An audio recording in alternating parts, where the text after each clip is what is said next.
What up, what up? Bankroll Tim, bet it up. All right, so I'm gonna try this again because I did a video yesterday, about 20 minutes, about everything that's going on, an updated video. And when I uploaded it to YouTube, it didn't want to give me monetizing. It would go to a yellow S instead of a green S, and I don't know where I went wrong, if I cussed too much, if I don't know what the hell happened. But what we got going on is the 72 Skylark. Ordered some parts and everything for it. So that way when the stuff comes in, I can get on this. But I'm finishing up the Chevy. I got the rear end on the bench. So yeah, let's go over here and look at this real fast. Got the 9-inch. Had to put it up in the car, fab it all up, get everything mocked up, boom. 100 mount anti-roll that I mounted on there. Super drop boxes on there, coilover brackets. It's got the aluminum badass ones.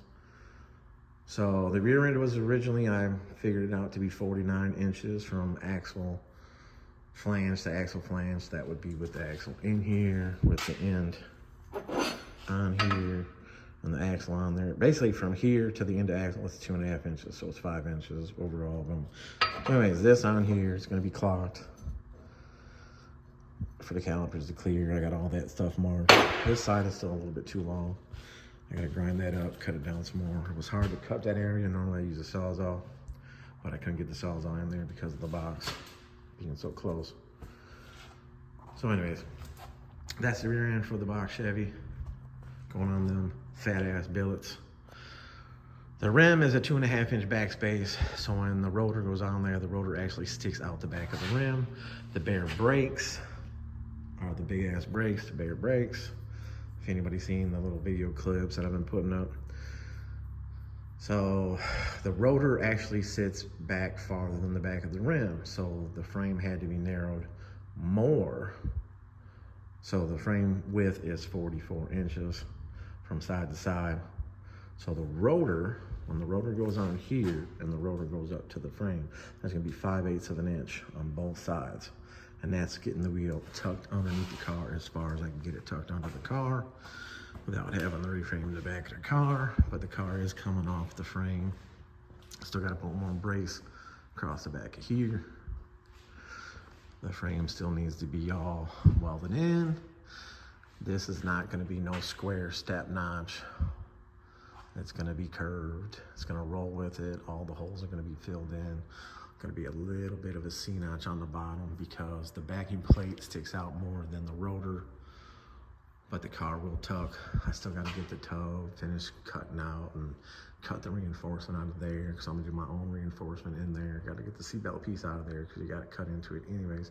Get that out of there, straighten that up, so it's gonna be a nice straight edge. Got some plans for that, but when the frame's off of it, be able to set that up real nice. All the bracing underneath there. There's so many people that keep, oh man, oh the frame's so thin, oh. Well, that's exactly what all the bracing is. See, you're tied into there, tied into there, tied into there. So this little strip in this area, I'm still gonna plate the back of it with some 3/16 there. There's gonna be another tube up in there. There's gonna be some plate behind here. This is gonna be curved. It's not gonna be a step. Gonna be another brace across the frame tail, which I gotta get that on there before I take it off the frame. When the frame comes off, then I'll be able to get all the way around the frame, get all the welding, put all these other bars that I'm gonna put in. So that's that on the Chevy. But we got this 72 Skylark right here. And this 72 Skylark had these bolt-in coilovers. Well, as you can see, this left side bolt-in coilover snapped off because bolt-in coilovers in this car travel too far, and for some reason, and it happened years ago too, to the twin supercharged 71, 72 Cutlass, whatever it is, the drop top black and red one. It had a 9-inch in it when it came to me, and I put a stronger shock in there. It wasn't coilover, but the stock shock that was on there had broke. Same way, but with a stock shock. So then I went and put some KYBs because I figured that stock blue junk shock that I always talk about is the reason it broke. Well, a day later, he was driving, pulling his driveway, whatever, shock broke. To this day, dude don't like me because of that, which, what's his, hated by many or something is the name, whatever, I don't know. He's hated me because of that, because the shock kept breaking. Well, I'm not the one to put the 9-inch in the car, and I do weld-in coilovers. So here you go with the bolt-in coilover setup. It snaps a bolt-in coilover setup because even this little anti-roll or sway bar, this UMI stuff, that little sway bar doesn't really do much for. When we put the anti-rolls in there, we keep that rear end planted straight. Whatever pressure is applied to that side is applied to this side. The shocks are a weld-in coilover setup, cross brace in top, super drop boxes, all that stuff is all squared up, lined up, boom. I've never seen anybody break one of those yet because the geometry is all correct when that's set up like that. Buff's car, the 70 Chevelle, or 71 Chevelle, the silver one, that runs, you know, it's got tons of power. He ain't broke a shock or anything like that on the back because it's a welding setup. Anyways, the way the pipes are done here, Chris, Streetcar Headquarters, did the 6.0 in it. So it's got a nice little power plant in it. It tears it up. A little bit much gear in it right now, 411, dropping that down to a 373. All the parts are here except for the stuff I'm fabricating, the rear end. Changing the lower control arms because they're not double adjustable. This UMI stuff or anything with a bushing in it, this and that you can't adjust to put a super drop box on it or another control arm box on it to do the coilovers. That it's not worth it. Not worth it at all. If you got a basic car with a basic lid, stuff like that, and you're just a cruiser, there you go. Use those all day long. Race stuff with power, stuff like that. We're narrow on the rear end, 2 inches. Get the wheel tuck in. As you can see, the lips are all trimmed up. They had to do that. These cars, you know, you got plenty of room to the frame. Never have to frame notch these cars. Never really have to tub these cars, 24s and 26s, stuff like that. But yeah, so this was a bolt-in axle rear end. So bolt-in axle rear end from the factory. It is a 10 bolt. It's got the goofy cover on it, but it's a 10 bolt. They already did the 8.5 stuff in it, so that's what's in it. So now we're just changing the gear from the 373, or from the 410, 411, whatever, to a 373. We got the gear and stuff here. We're about to open that up, take that out. This is the bolt-in axle. Yeah, it's only 28 spine, but it's a stock axle. So stock axle's got some cheap ass studs on it. That was a fail right there. It was one time a rear end hopping or doing something stupid, something not set right. The right side actually had a lug nut that was stripped, and then it ended up snapping the stud off, as you can see down there. We had to work the impact back and forth, back and forth, back and forth, until finally snap it off to get the wheel off the car. But, you know, we're gonna put a set of Moser axles in it, which are gonna have a 9-inch bearing and bolt in, and then we're putting the 9-inch bearing ends on here, which are just like the ones I showed you on that rear end over there. So with going 2 inches, we'd be into this stuff. So all this bracketry has to come off. That's where the super drop box comes into play. Boom. So I gotta cut this shit off. I gotta grind this whole axle up. This rear end right here, you can see the plug welds are shitty, and that's factory.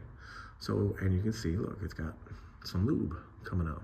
So I'm gonna grind this all up, dig into it a little bit, and then I'm gonna weld the shit out of it, and then, you know, kind of polish it off a little bit. Same thing on this side, but not as bad, but you can see the inside, which, you know, the double plug weld, you normally don't see. You see a single plug weld, but that's what this is called, plug weld, when the tube goes in the axle, or in the housing, because this is steel, this is cast. So this goes in there. Then when you're welding this shit up, you gotta have it hot, real hot. So even if you gotta take a torch, heat this stuff up and then start welding it. Boom. I'm gonna clean up all this around the axle tube, weld the axle tube completely in around there. Again, it's gotta be hot because you wanna melt into the cast.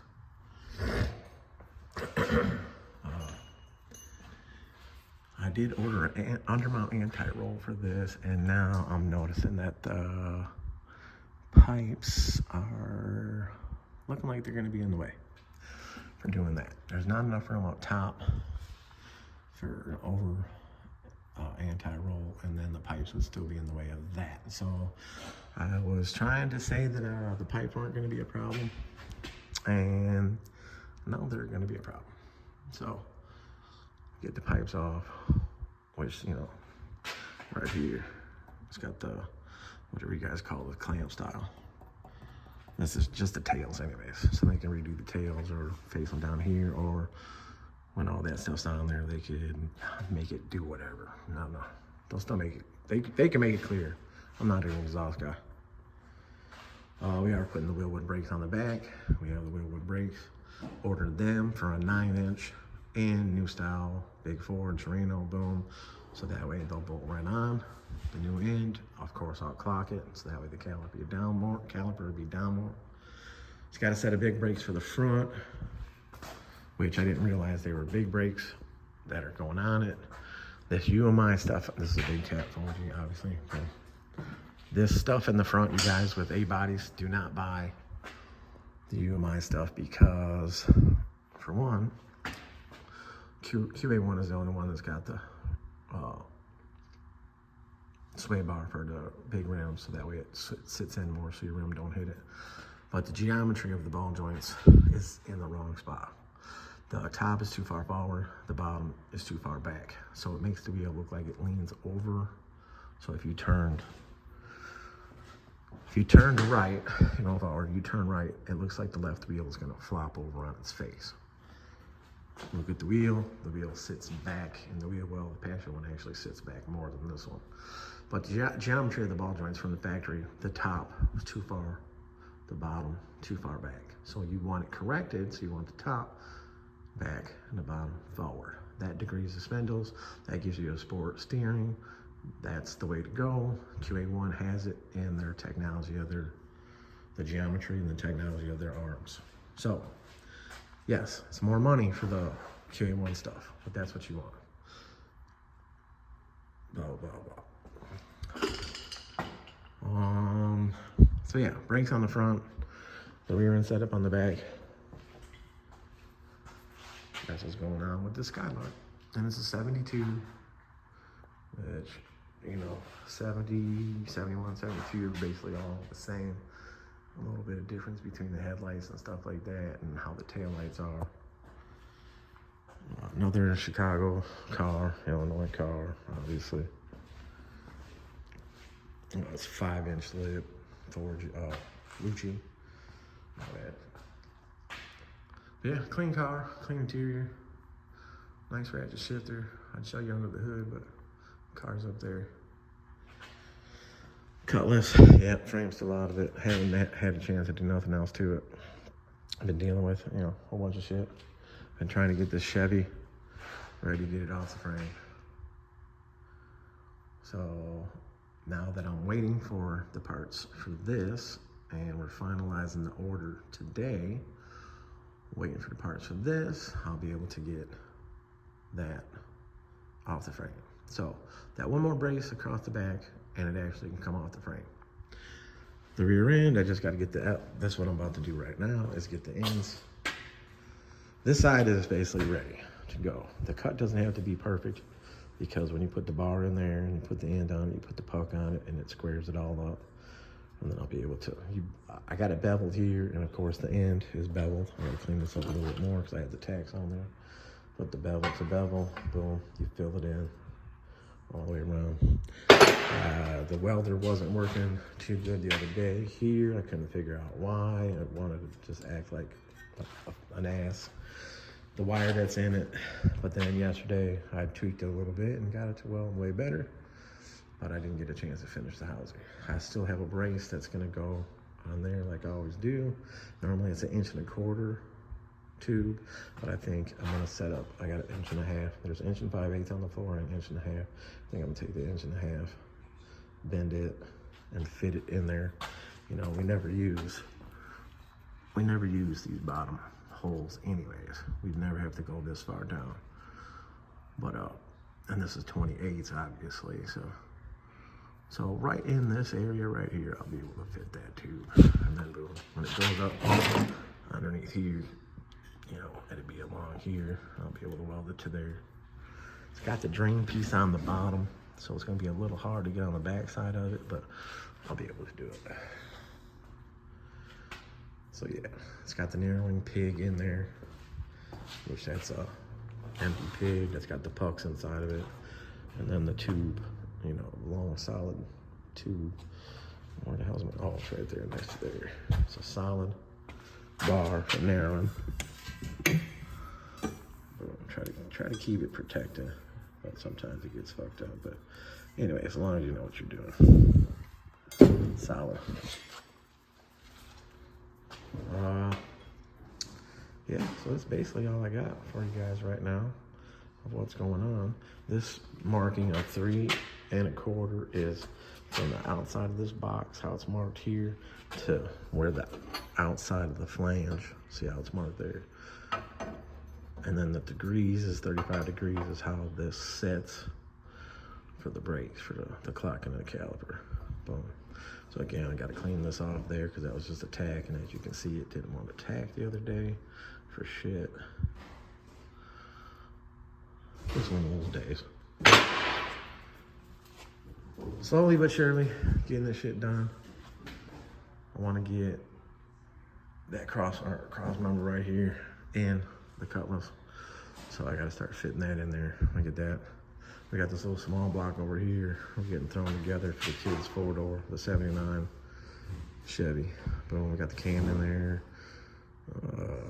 Got the oil pump on there, but now we're having an oil pan gasket problem. You know, trying to figure that out. It's a right-hand dipstick motor, but it's got a left-hand dipstick tube in there that's blocked off, but the tube is coming into play with the pan because the pan doesn't have 2 notches on it. That pan over there does, but that pan's too short for that oil pump pickup. This is a deeper pan, more oil. Boom. So yeah. All right, y'all, I know I had more stuff before. Like I said, that video yesterday, every time I loaded it, it didn't want to go to full monetizing, and I don't know why. But yeah, bolt-in axles. So you had these cars from 70, 71, 72. They had a 12 bolt in there, and the 12 bolt has that other notch in the pan that has like a fucking groove here and here. Boom, this is the goofiest pan out there, which I think this was more on the old Pontiac and Buick, is how this pan is. But sometimes when you see this style pan like that, it's a 9 3/8 ring gear setup that you can't really get parts for. So dude got lucky with this setup. And again, 9-inch for him, he's not going to the track. He's just gonna be doing some hole shots and swinging it around, shit like that. So you don't need a 9-inch. When you got big power and you're gonna go to the track and shit like that, and you're gonna get some hook, that's when you get into that 9-inch stuff. But yeah, all right, y'all. Bankroll Tim, bet it up. Skylight, box Chevy, shop shit, and I'm out. Appreciate y'all. What up? What up? What up? Bankroll Tim, bet it up. Bet it up. Look at this clean ass 75 Caprice, y'all. Quick job, in and out. That's what the front lift is for. Boom. Everything else has been buttoned up. All the other quick shit, boom. So we got the Malibu sitting here. Frame notch, frame brace, this, that, whatever. We're gonna go ahead and throw some tubs in it. Jordan started cutting the tubs out. He's got another idea of a tool to cut it out easier without making a lot of mess, but we still gotta tape the windows off so we don't burn the windows. The Malibu up here, I put the side rails in. I got the cross member in there, but it's coming up a little short on that side, but I got the tube inside the frame on that side, boom, fully welded in, plated, and then I got this side in, plated, boom. So been working on that. Yesterday I wanted to get the ladder bar cross member in it yesterday. It's over there on the wall, bam. But I didn't end up having time. This got dropped off last night, and shocks and a quarter rail frame notch in the back. Obviously, these are the front shocks, and as you can see, it's pushed in, and it's garbage. It doesn't do anything. The back had air shocks on it, which are right there. I don't know if somebody will want them. Every time I throw them out, every time I set air shocks there, which I don't believe in them at all. All they do is lift the back of your car. They don't give you any type of control. They're garbage. And if you got the single valve like that, once pressure is applied to one side, it pushes the air to the other side and makes the other side of the car higher in the back. So it's bullshit. If you do run air shocks, get 2 lines so that way you can adjust the pressure on both sides to where you can keep the car level. But they're garbage. They don't give you a good ride. They're just for clearances if you want to lift the back of the car up some. But every time I put a set to the side, people are like, oh yeah, I could use them, but nobody ever takes them. Then when I throw them out, throw them right in the scrap bin because I don't use that shit. Then people are like, oh, hey, what did you ever do with those shocks? Well, I threw them out because it's like probably the 5th pair. They'll sit there, and you guys keep watching the videos, they'll sit there until I throw them out. But anyway, that's what was on the back of this beautiful, beautiful 75 Vert. The color's raw. So anyways, there's the front shock. KYB, best shock that you can use for stock suspension cars. This dude ain't trying to get all crazy with it or anything like that, you know. All right, 26-inch Forgiato foam. It's a wheel that I haven't seen before. I don't think I've seen before. There might be a little bit too much going on with it, but it does look good on the car, and that's my opinion, that there's a lot going on, you know. Blah, blah. To each their own, this and that. It's all good. It looks good with them on there. I mean, it's a good looking wheel. Just a lot going on. So the back, I already did the quarter rail notch on this side. Boom, you guys know I don't be playing with that shit. Boom. I just put 1 coat of paint on it, and I'm about to paint it again. And I got the other side welded up right now. Big draws in the house. Big draw is supposed to be going bye-bye today. The little mini monster truck, 2-wheel drive monster truck. So many people ask me, how do you get the front so high? This and that. I did my own coilover setup in the front. I lengthened my spindles, but I don't have drive axles to worry about in the front, so that's why I'm able to get it that high. But those are obviously still the winter wheels.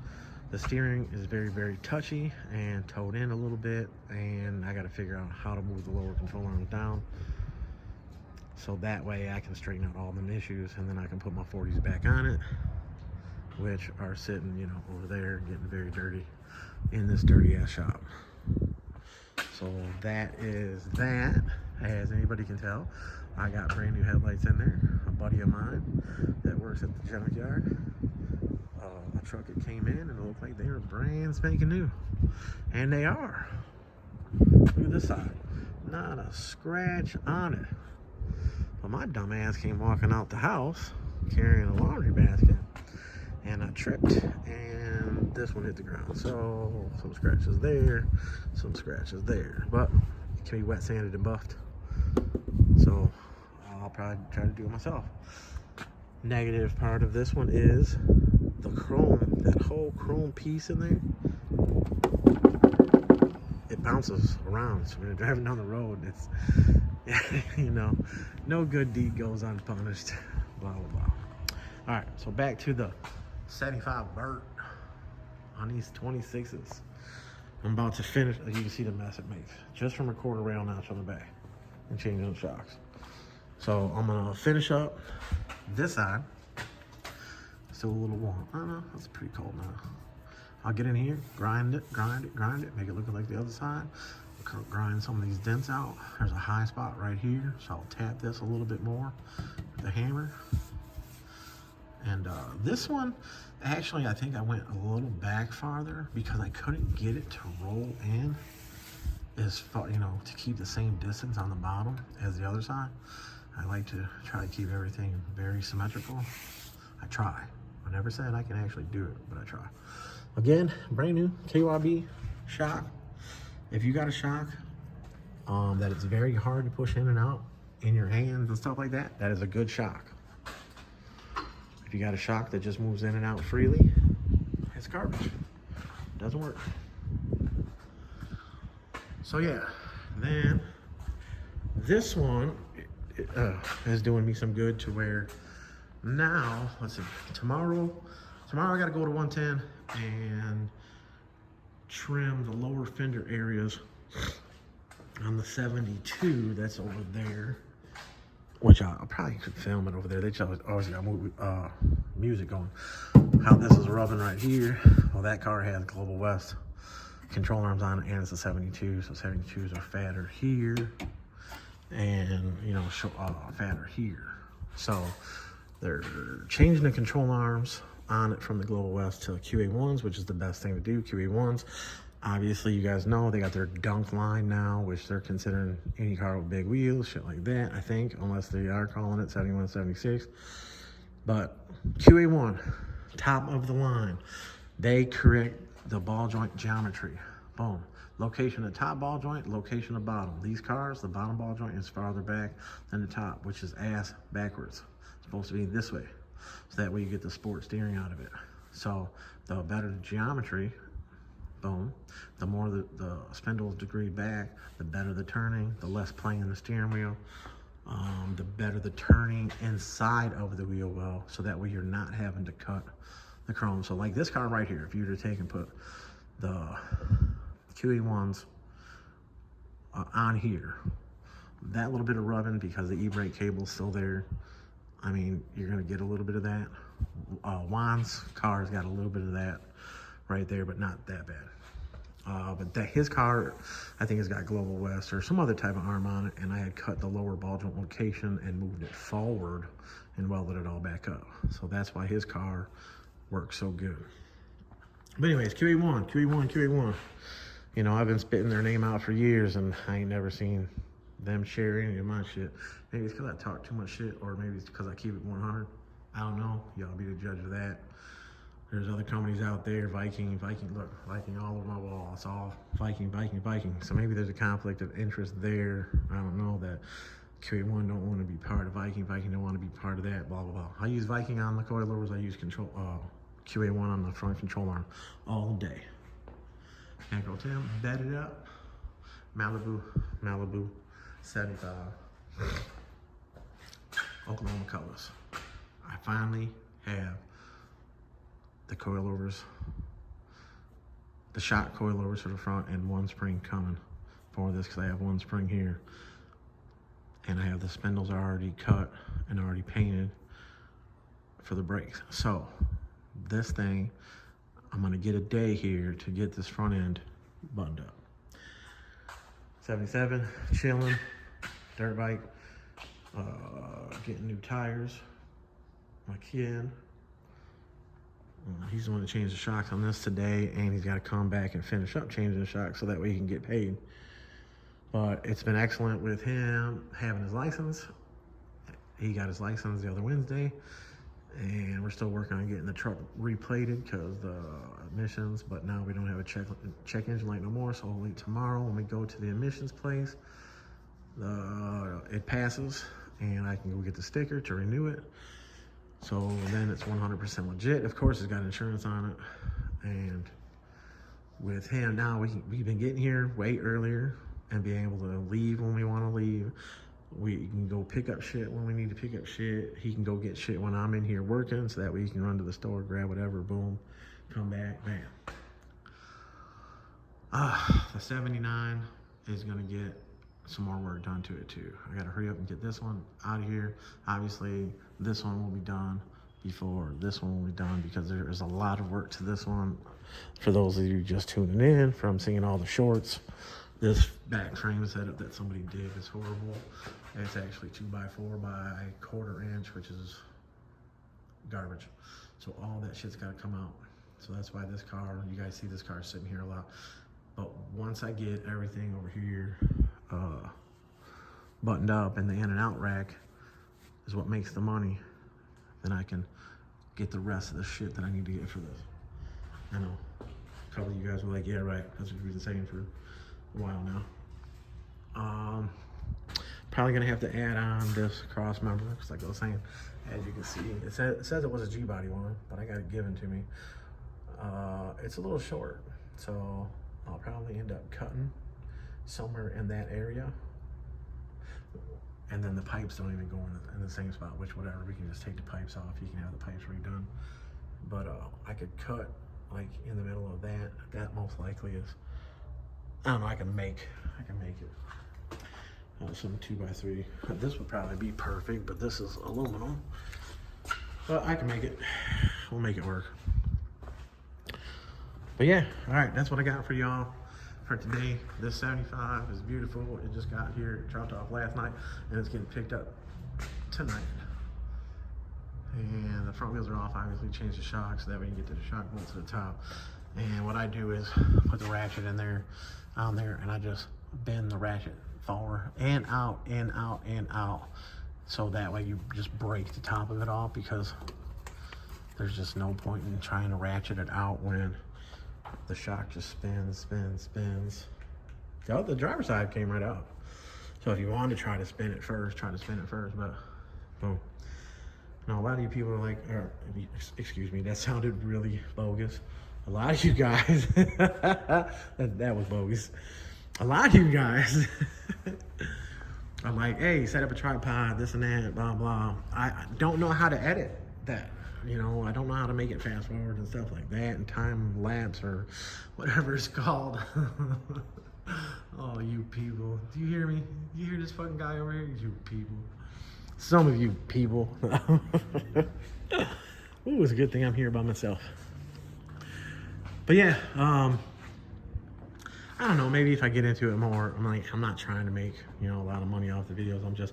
My point of the videos is to show people how to do this stuff and show the other people what it actually takes to do this stuff.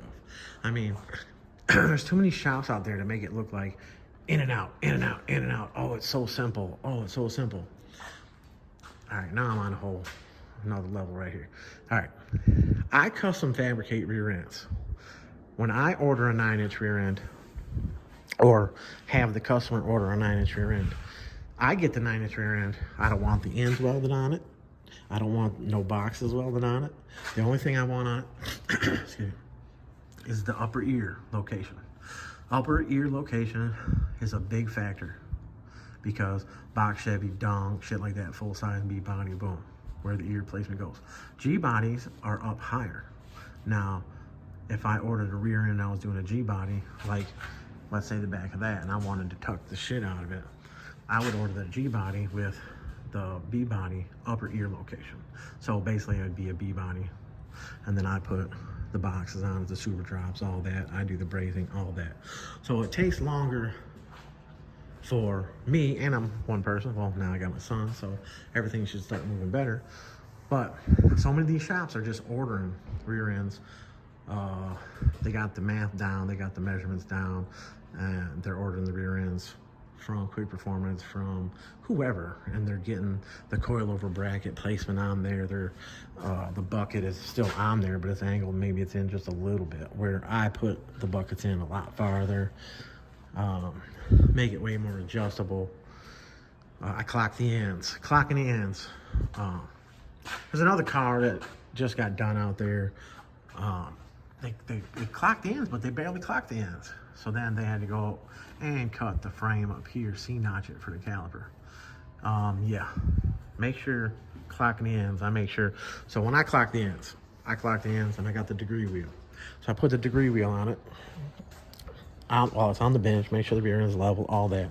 And the degree wheel. So if I do the left side, I might, you know, tack it on there, and then grab the caliper setup and see how far it's down. We all know that we can be all the way down here, especially with a car that takes a skirt. Why do you want this caliper sitting up here and you got a skirt and now you're seeing just the bottom of your caliper? And if you got the big ass calipers, you bought them and you spent that money, you want to see it. So put it down here, and then it clears the frame, and you got to do all that extra framework there and all that. So a lot of things to it. There I go, knocking shit over, running into shit, tripping. I always trip going backwards. Maybe that's a sign. Just forget about the past, just move on. All right, y'all. You know what? I'm just gonna keep fucking babbling, and you guys are gonna be like, I watched this whole fucking video for what? But yeah, beautiful weather. That helps out a lot. Being able to get here when I need to get here, it helps out even better. Being able to depend on my son, I can depend on my son 100%. And all these other guys, you know, all the other guys that work for me, and then the other main guy that worked for me out there bashing me and, you know, doing all this and that. What have I always said? You guys can go back on my older videos. Killer Custom Suspension. That's what I've been doing. That's what It Up Kustoms is all about. That's why Customs is spelled with a K, because it's custom. Killer Custom Suspension, the real deal, stuff like that. I've designed so much of it over the years, and you guys see the people out there copied it. And they do copy it, which I copy it too, because it works. It's legit. Do they have it down pat? No, hell no they don't. But ride quality and shit like that. Like I said, I got a different shock setup for the back, a different shock number, and how I do the spring, and the cars are riding 100% better. So, hate. They still hate. I'm still over here by myself.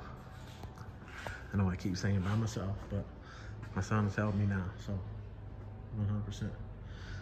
All right, y'all, I'm getting a little lost. I got too much shit going on in my head. But all right, Bankroll Tim, It Up, and I'm out ease. Appreciate y'all. What up? Bankroll Tim, It Up. Up in the shop, working on big things. Big things. Brakes out. So anyways, still changing all this. We're putting a 9-inch and shit in it, but the 9-inch ain't in yet. But other things been going on with it, and good Lord, like, what were people thinking? Like, stock control arms, the notch in the frame to clear the caliper, mounting the caliper to the front. Like I said, I can see why they did that, because they didn't move the lower control arm. That's why we put the super drop boxes on here, move all this inwards. Lower control arm can be straight. After doing that, obviously you would, you know, tube lower control arm. You don't run stock garbage. A lot I don't understand here. Obviously, they did use a narrowing bar to narrow it, because you can see how low the end is on, and that's how much the tube is bent up. These tubes bend over time. This is an 86, 87. Anyways, this type of shit right here for 6s would be it forward, and the tire kept catching it. You could have avoided that just by putting double adjustable control arms on it. Even just the bottoms, because as you can see, the pinion angle is up. If you just put the bottoms on and moved it back a 1/2 inch, that would have straightened up that. A negative pinion is okay, a little bit of negative, then it would have totally cleared this. It was just 6s, you know, so. That's that on the back. The front, this side is together. The big brakes on there, the frame notch, boom, both sides. QA1 lowers, QA1 uppers. The uppers in this case are not pro touring. Pro touring meaning that the ball joint is not long enough to go to be able to align it the way that I align it, the more adjustability, all that shit. But the bigger part of that is that the lower, as you can see, it's got the rubber smashed. So look at the washers here. Booyah. So you can't even tighten it down, because then it has no movement for the ball joint to work. So this is a 5-inch bolt pattern spindle. This car was changed from 4 3/4 to 5-inch. So it carries the bigger ball joints for a 5-inch setup. What is it, like, you know, Cadillac, 96 Palisade, stuff like that. So the ball joint's bigger. So we're waiting on the QA1 ball joints that you take this apart at the bottom, put the other ball set up in there with the shaft. I bet you guys like that one, huh? Same thing with the upper. It's gonna be longer, boom, more adjustability. And this whole front end can get buttoned up. All the new steering components are on there, which again, the box said, oh, there it is right there. Well, it's upside down, but you know, Pro Forged. All right, this side should read the right way if I twist it. Yeah, there it is. It's got some anti-seize on it. Pro Forged, right? Oh yeah, I just got anti-seize all over my hand. You know how that shit is, it gets everywhere. Frame notch done on this side, boom. This brake line's gonna need to be replaced because the end will not break free. Maybe I'll put some heat to it. But spindle, drilled, tapped, cut, drilled, and tapped. So you gotta cut it, you know, drill it, tap it, bolt it, and remember to take the upper hole and drill it all the way through. Tap it all the way through. The deeper the better. And then make sure you put that Loctite on there, which I'm trying to see where the drip is because I did Loctite them. Anyways, so this Landau is getting this work. It was just supposed to be pull it in, get the front 100% in and out. Anything that's supposed to be in and out and you're one person, even with a little bit of help, and you run into problems. So ran into a couple problems here and there, boom. But that gave me the time to go over here to the Oklahoma cutlass and get the front end notched out. So this side is fully notched and painted. And then I went ahead and did the other side. Notched and painted. The side I just painted a little bit ago. You know, shaping the frame, filling everything in, smoothing it. You'll never be able to get it perfect with just straight metal work. If you were to put a skim coat over it, you know, and smooth it out that way if you wanted to, but you don't have to. That's what I did. Boom, I got it notched. It's notched. I have the lower control arms right there in the boxes. The upper control arms are in the car in the boxes. I have one front spring here. Waiting for the other spring and the shocks to put that setup together in the front. And that's what's going on with the 442. They got some work done. The shop is a lot cleaner. My son has been doing some things, picking up some things. You know, the Malibu over here, cleaned up some brackets, cut some shit off that they had on there for exhaust, cleaned it up a little bit. Still gotta cut this, still gotta put the ladder bar cross member in. The side rails are in there. Pretty sure that was in the last video. Got that all in there. You can smell gas underneath here. I don't know what they got going on. Gotta cut the shock area out. Boom, put the cross brace in there. We got the anti-roll in the box for it. Ladder bar cross member is sitting back there. Boom, got that for it. I got all the other tubes over here, which you can see, tubing, to brace it all up. I'm gonna be doing coming off the ladder bar cross member, tie into here, and then it's gonna tie into the tray here. So I'm gonna cut these braces out because then I'll have it fully braced in. I did not notch this car. I know I've said it on the videos before, but I do have to notch this area because it goes past this area.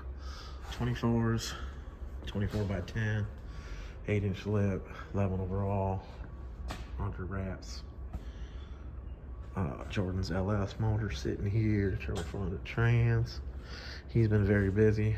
He ain't been around much.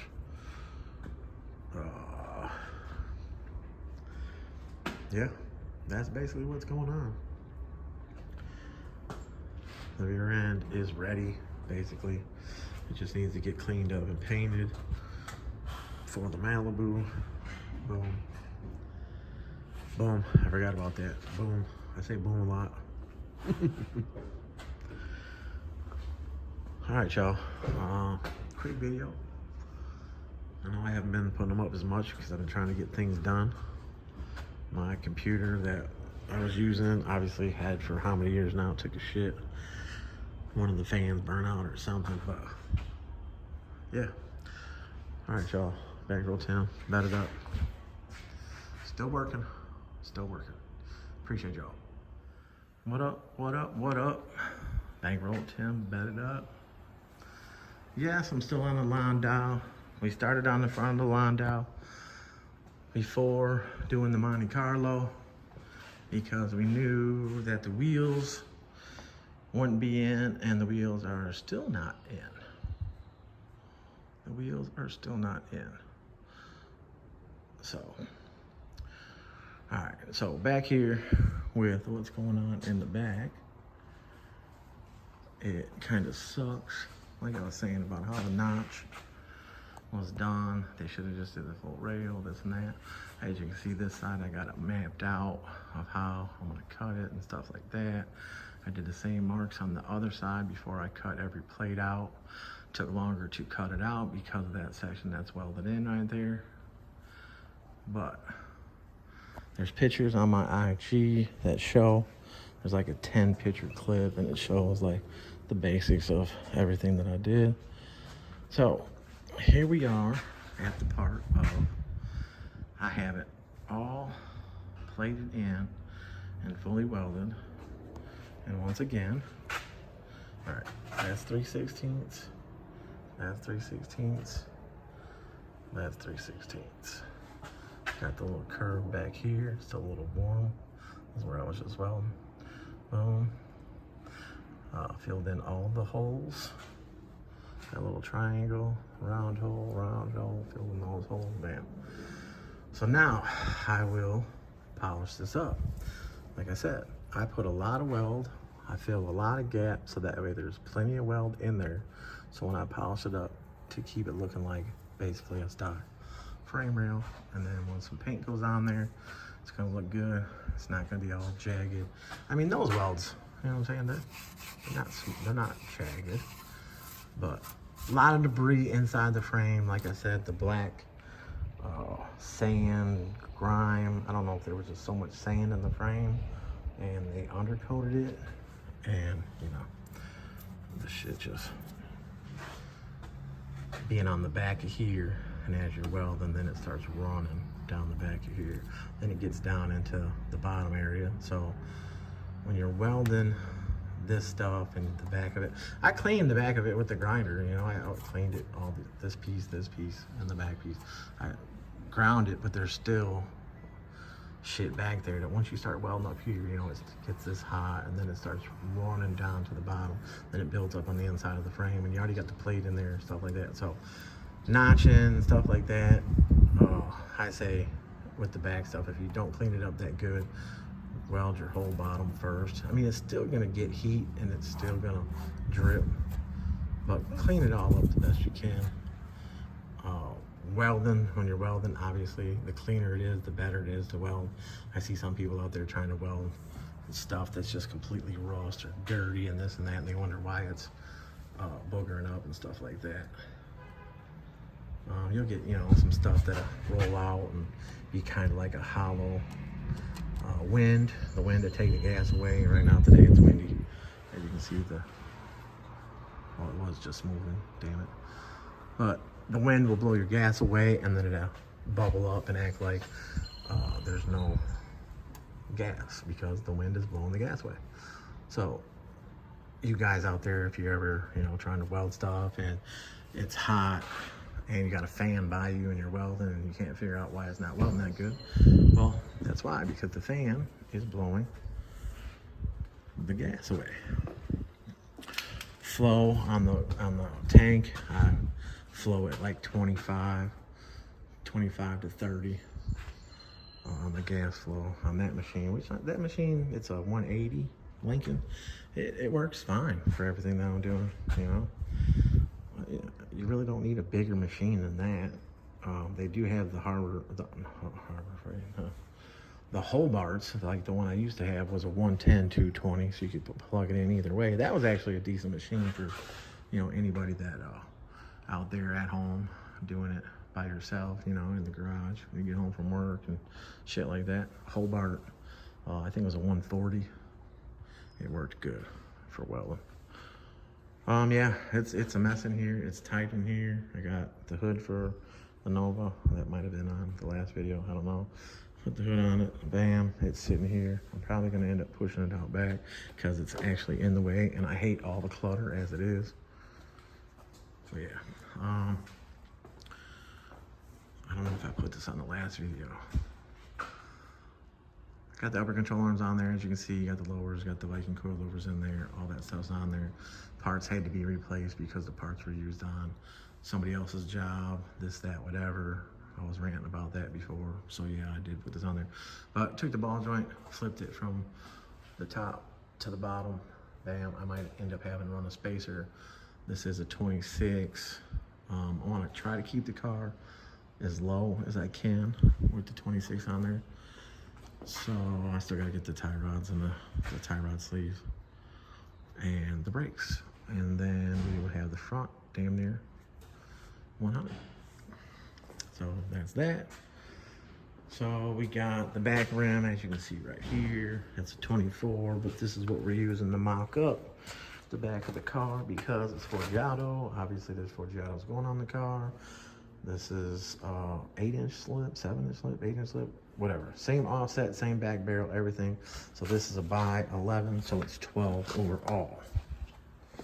So I think that's pretty damn fat. But being 12 overall, obviously you've done plenty of cars with being a 12 and 13 overall. So yeah, there's still a lot of people out there that just don't understand that. From this back edge of this lip to this, if you put a tape measure on here, and it, any wheel, whatever, and it measures 12, that means it's a by 11 because of how this curves out. Even your stock wheels, the Nova, for example, right here, that wheel is a skinny ass wheel right there. So that's probably a by 6, a 14 by 6. It may be even skinnier than that, but it's gonna measure by 7. Any wheel will always measure wider than the by 9, by 10, by this. So when people say, oh yeah, I got a 13 wide back rim on my car, you know, a G body with a 13 wide rim, this and that, blah, blah. No, you got a by 12, which is 13 overall. So people be wanting to fake it. Fake it till you make it. I don't know. I'm just rambling, just talking. But yeah, it's a badass wheel. Badass wheel, all chrome. But that's for mock-up on the Landau. Obviously the front's on there because we couldn't put another wheel on there because of the big ass brakes. And the back would be the same because the back has the same big ass brake. The 9 inches back there, I haven't fabbed it up yet because I've been working on the damn frame rails. It's taking a little bit longer. I had some other shit I had to do the other day. This fire system that got put in the building, the new fire system. They had to do inspections and this and that, and then there was a safety part of it, this and that. So then today, again, I had to be here early as hell, and they had to go through and do all these checks and this and that, blah, blah. Well, anyways, I got an extension cord, see it right there, that comes from that, how do you say it, GFI socket, or maybe that one's not, but anyways, the extension cord comes from there, it goes over here, boom, and you see my mess on the wall. But that's got a circuit breaker in it for that strip plug. That one's got a circuit breaker in it, so it would shut it off. But they didn't like this and how it's one extended cord, which I just need to hardwire, you know, come off of that box because there's plenty of power in there. Come across, put a 4, and then run the strip plugs off that. But it's not stopping me. They're not, you know. There was other people making it sound like they were gonna make it to where I couldn't come in here and work, and that would have pissed me off. But still in here, still working, still dealing with other shit. Today I actually sat here and wrote down some parts and shit like that, and text people back some part information and stuff like that. Text a couple people back, called Alex at Chassis, made an order for an upcoming cutlass that's going to be getting done. You know, get everybody to get their parts. Could have sworn somebody just pulled in. But anyways, everybody get their parts and stuff like that, and I obviously let you know the correct parts to get, what to get, so that way you guys ain't wasting your money. These level 1, level 2, level 3 QA1 kits and stuff like that, you can't use on big wheel cars. I mean, if you got a basic lip, then you can use the sway bar that comes with it. If you got a small wheel, you can leave the non-adjustable lower control arms in it. There's just shit with the kits. If you want it to be bolt-in, yeah, whatever. Custom fabrication, your wheel's wider, your deeper lip, you need to narrow it, this, that. You gotta move the lower control arm boxes in. You know, if you're going over a couple more inches than just an inch or so, you gotta move the boxes in. Makes everything cleaner, everything easier, more adjustable, the car will be worth more, shit like that. There's still a lot of people out there doing these cars so nasty and just ruining good cars, you know. Reputable shops, this, that, whatever. Then you got the shops out there that are doing stuff at 90 miles an hour, okay? They got the crew to do things at 90 miles an hour, cool. You hear people say this, people say that, you know, everybody's gonna hate this, that, what, this place's cars don't ride as good as yours. Oh, this place, you know, did this better than you. Oh, blah, blah, whatever, you know. Plenty of stuff out there, this and that. It's up to you as the customer to do your research. If someone's got a real cheap price, it's probably why they got a cheap price. And if someone's got an expensive price and you don't see where that expensive price could have possibly came from, because, you know, you got stock springs still in, or a car's got stock springs in it with some knuckles in it and this and that and blah, blah. No. Some people will want to sit there and talk shit and say that coilovers, oh, they ride so rough, oh, this and that. If you do not have the correct rate spring, yes, your shit will. You can play with those knobs all you want on that coilover and you're not going to get it to ride right. You'd be too stiff. I've been doing this a long time.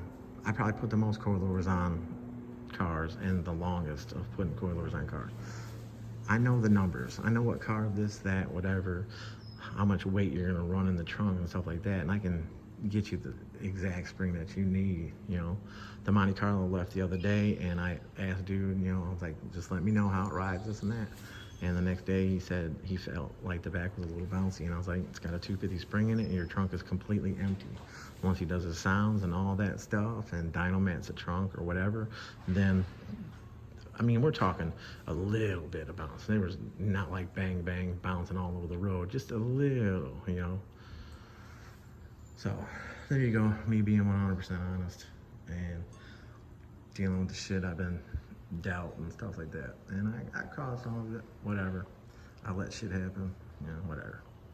But yeah, Bankroll Tim, It Up, Landau. I know.